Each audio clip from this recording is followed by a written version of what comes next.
वानर का ध्यान तो मंगल में ही अटका है। शनि की प्रतिमूर्ति से अनभिज्ञ है ये। अच्छा है, अब तो ये स्वयं ही नष्ट हो जाएगा।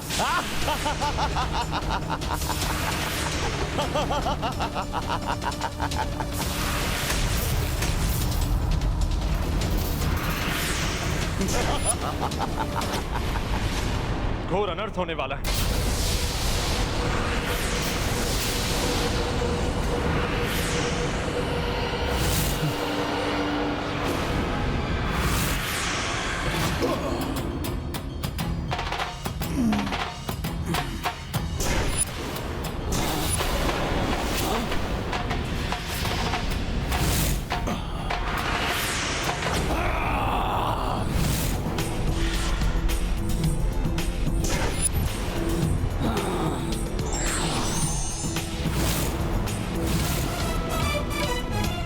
बहुत चतुराई दिखा रहे हो तुम वानर, परंतु इस प्रकार तुम इन ग्रहों को ही बचा पाओगे। ना तो तुम राम के अश्वमेध यज्ञ को बचा पाओगे और ना ही इन काका भतीजे को, जो कुछ ही समय में मेरे भ्राता उग्रदंश के हाथों मृत्यु को प्राप्त होने वाले हैं। मृत्यु को।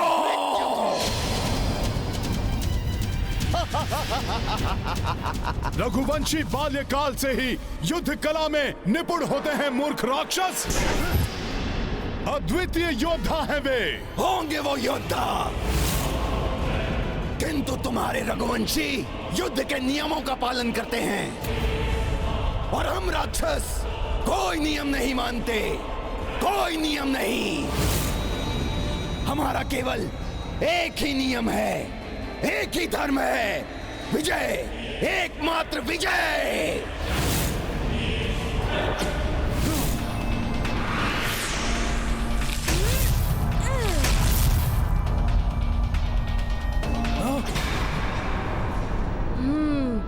अब कुछ ही धातु शेष हैं इसके हाथ में।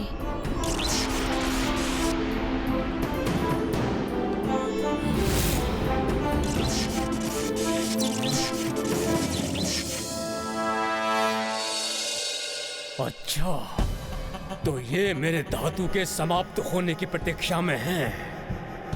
रघुवंशियों, तुमसे कहीं अधिक चतुर हूं मैं। वार करना बंद कर दिया इसने, अर्थात धातु समाप्त। अब एक ही छलांग लगाकर समाप्त कर दूंगा इस दुष्ट को मैं।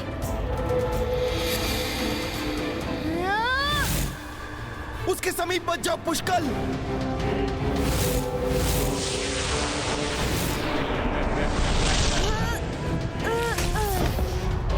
पुष्कल,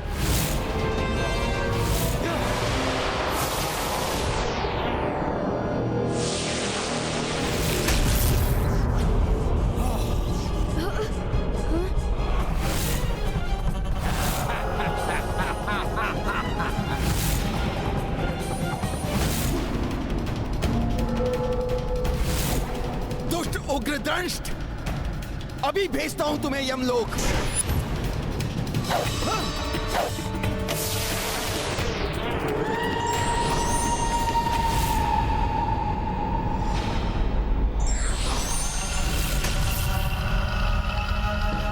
काकाश्री, आपके पीछे है वो।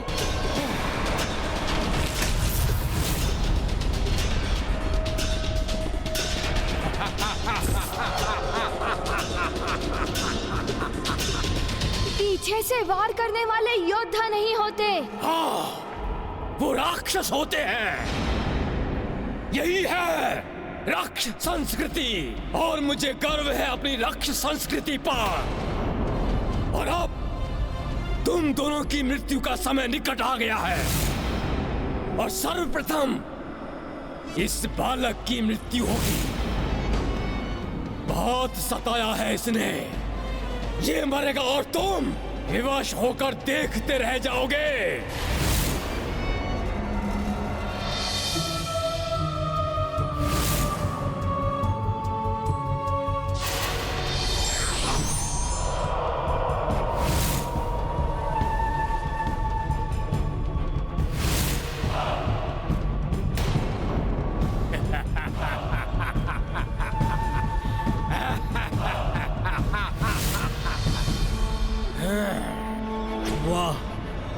महाविद्युन्माली हनुमान और अश्व को सदा के लिए अमाकट लोक में लुप्त कर देगा और यहाँ उग्रदंष्ट इन दोनों को संसार से ही उठा देगा। पाप का विस्तार हो, अधर्म की जय हो। ओ मरकट, तुम्हें अश्वमेध यज्ञ का अश्व चाहिए? वो रहा अश्व पृथ्वी पर।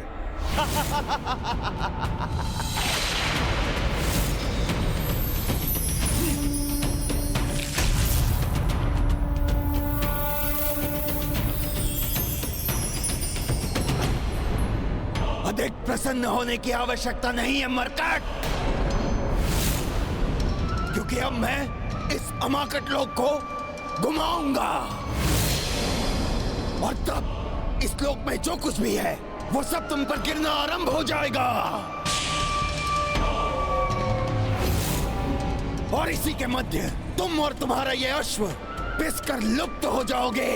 लुप्त।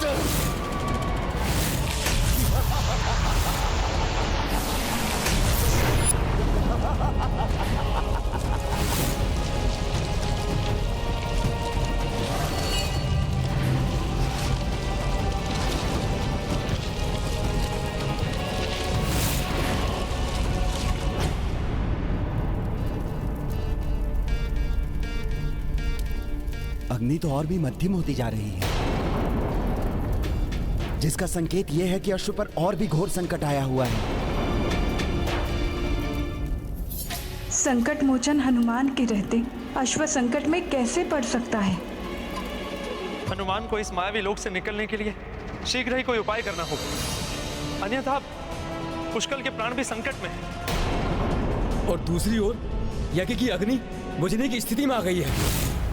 यही नहीं, यदि अमाकट लोक में स्थित ग्रहों की प्रतिकृतियां आपस में टकराकर नष्ट हो गई तो ग्रह मंडल भी बिखर जाएगा।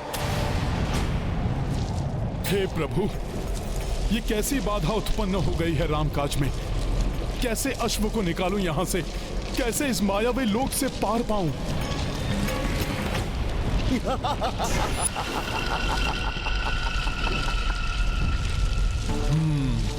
कहते हैं कि अनुभवों से ही मनुष्य सीखता है। पूर्व काल के अनुभव भविष्य के जीवन को सुगम्य बनाते हैं। काल चक्र। ये हनुमान क्या सोचने लगे?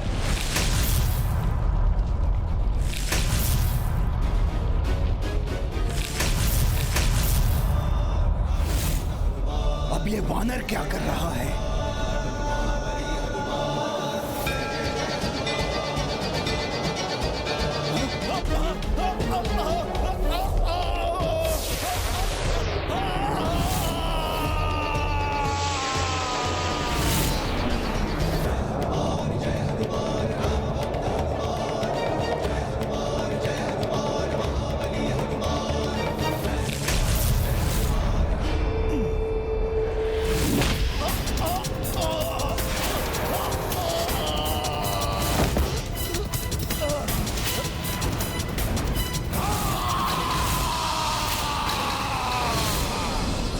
हनुमान, तूने मेरे इस माया लोक को ध्वस्त कर दिया। मैं तुझे जीवित नहीं छोड़ूंगा, नहीं छोड़ूंगा तुझे जीवित। और तेरे उस राम का अश्वमेध यज्ञ कदाचित पूर्ण नहीं होगा, कदाचित नहीं। अच्छा,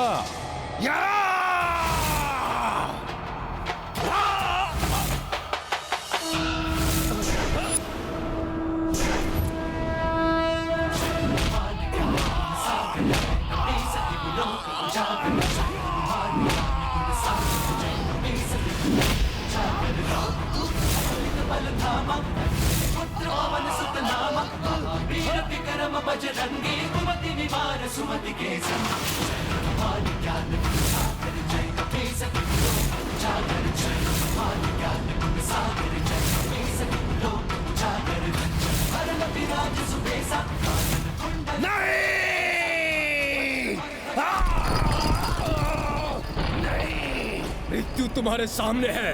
मृत्यु को देखकर तुम्हें भयभीत होना चाहिए बालक। मृत्यु से भय कैसा? मृत्यु तो वीरों की ग्रीवा का आभूषण होता है। बड़े ऊंचे बोल रहे हो बालक। तुम्हें क्या लगता है तुम्हें कोई बचाने आएगा?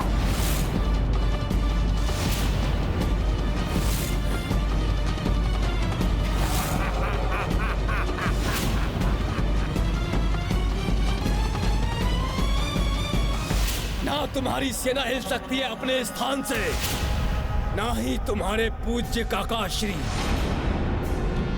सबको जड़ कर दिया है मैंने। और वो वानर मेरे भ्राता के माया लोक से कभी नहीं निकल पाएगा। और अब मृत्यु होगी तुम्हारी और तुम्हारे काका श्री की।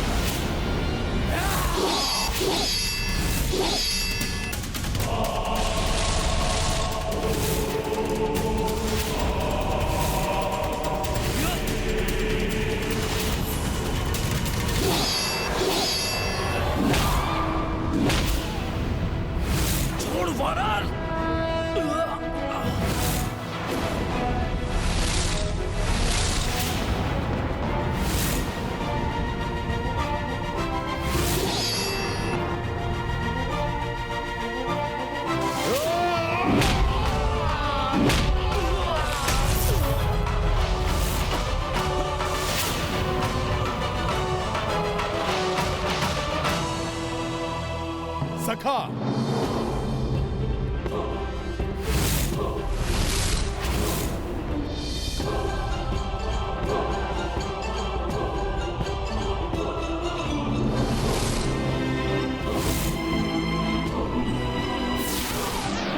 वज्र ही वज्र को काटता है उग्र दंष्ट। रामकाज को ना तो तुम विफल कर सकते हो और ना ही तुम्हारा वो भ्राता विद्युन्माली, जो अब तक यमलोक पहुंच चुका होगा।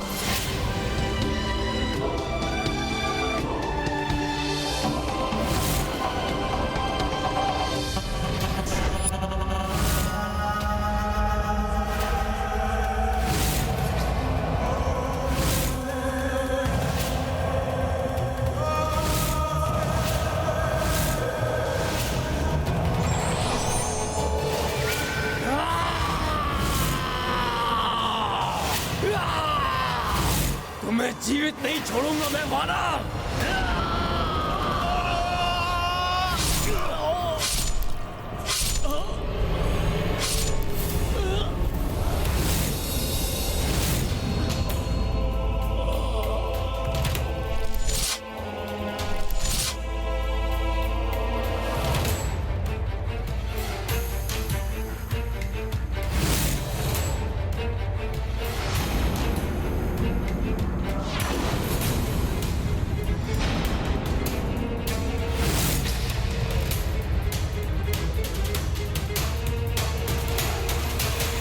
नहीं, विद्युन्माली को कुछ नहीं हो सकता। विद्युन्माली के पास वो शक्ति है जो संसार में किसी के पास नहीं है। वो सहज ही मृत्यु को प्राप्त नहीं हो सकता। नहीं,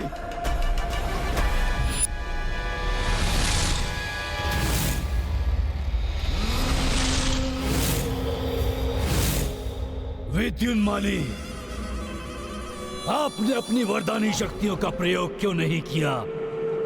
क्या आप भूल गए कि आपको कौन सा असाधारण वरदान प्राप्त है? यदि आपने समय रहते अपने वरदान का आवाहन कर लिया होता तो आज भ्राता उग्रदंष्ट जीवित होते। जीवित! उग्रदंष्ट वहां धूल में पड़े हुए हैं और आप यहां चट्टानों के मध्य में दबे हुए हैं। कोई अहित नहीं कर पाए आप उस राम का जिसने संपूर्ण राक्षस जाति का भीषण संहार किया है। अरे अब तो कीजिए आप अपनी महावरदानी शक्ति का आवाहन। जटाटविक्लज्जला प्रवाह पावित स्थले गलेव लंब्य लंबिताम भुजंग तुंग मालिकम।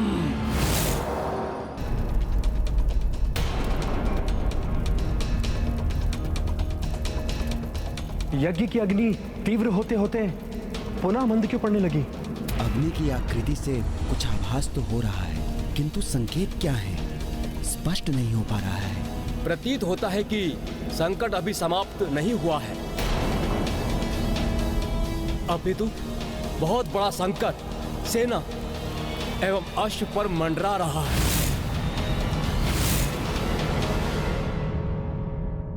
आप सत्य में ही संकट मोचन हैं हनुमान जी। यदि आज आप ना होते तो हमारा संकट कौन हरता? अब मुझे ज्ञात हुआ है हनुमान जी, आपके होते हुए भी मुझे अश्व की रक्षा करने के लिए क्यों चुना गया? ऋषिवर च्यवन एवं तात श्री महाराज राम मुझे आपके माध्यम से युद्ध एवं संयम की सीख देना चाहते थे। प्रभु की लीला प्रभु ही जाने। मैंने तो मात्र अपना कर्तव्य ही निभाया है। यही तो मैं चाहता था भ्राता विद्युन्माली, कि आप शिव त्रिशूल मंत्र से महादेव के त्रिशूल का आवाहन करें। ओम नमः शिवाय। आज्ञा त्रिशूलम देवाय। हे देवाधिदेव महादेव, आपने जो मुझे वरदान दिया था उसका उपयोग मैं इस समय करना चाहता हूँ। यही महादेव मुझे अपना त्रिशूल प्रदान करें। आए आज्ञा त्रिशूलम शंभो।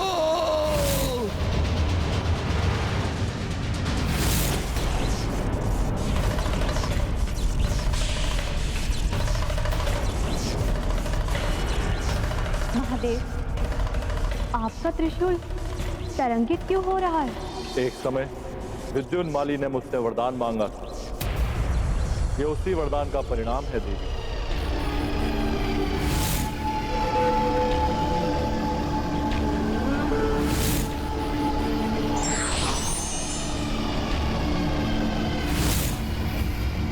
विद्युन्माली,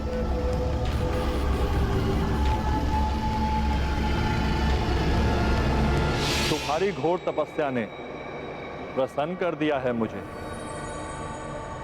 कहो, क्या वरदान दूं मैं तुम्हें?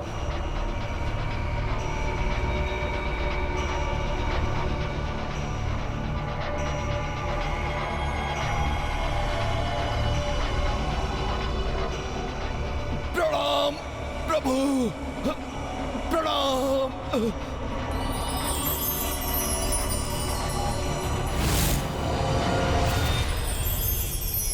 कहो पुत्र, क्या चाहिए तुम्हें मुझसे? क्या मांगू? अमरता का वरदान तो कोई देता नहीं है। शक्ति मांगू, किंतु कौन सी शक्ति?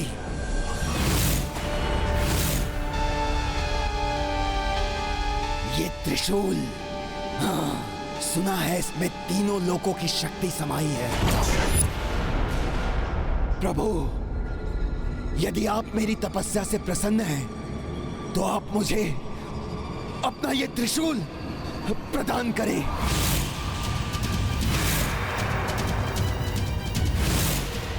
क्या हुआ प्रभु? आपके दर्शन पाने के लिए मैंने अपने प्राणों की भी चिंता नहीं की। ऐसे भक्त को क्या एक छोटा सा वरदान भी प्राप्त नहीं हो सकता? भगवान भक्त को कभी निराश नहीं करता। मैं तुम्हें मेरा त्रिशूल प्रदान करता हूं, परंतु क्या प्रभु?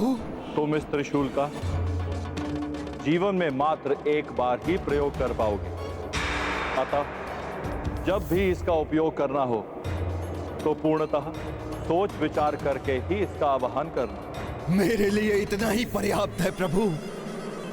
जय शिव शंभू। ये तो अनर्थ हो जाएगा स्वामी।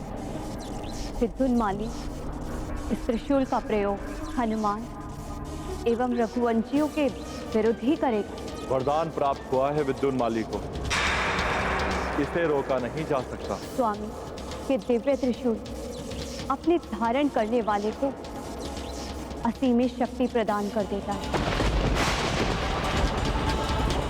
महाविनाश मचा सकता है विद्युन्माली इससे। किंतु वरदान और श्राप अवश्य फलित होता है देवी। शंभो!